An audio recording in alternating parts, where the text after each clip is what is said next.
Можно ли рассмотреть вопрос обслуживания инвалидов социальными работниками в выходные и праздничные дни? Обращается житель Сосногорска, инвалид по зрению. Сейчас уход только 5 дней в неделю. Этот вопрос я зафиксирую с коллегами, мы посмотрим. Почему? Потому что в прошлом году уже этот вопрос был решен в рамках как раз-таки создания системы долговременного ухода, чтобы уход и помощь были доступными. Наши социальные работники, которые сейчас работают в автономных некоммерческих организациях, мы заключали соглашение, и как раз-таки в котором мы предусмотрели, чтобы в праздничные дни, в выходные дни был обеспечен уход. Не всегда нужно прям 7 дней в неделю обеспечивать уход.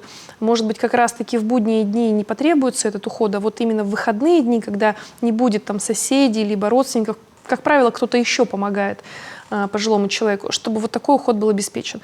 Сегодня этот вопрос решен. Если где-то это не так, я, конечно, беру себе на контроль.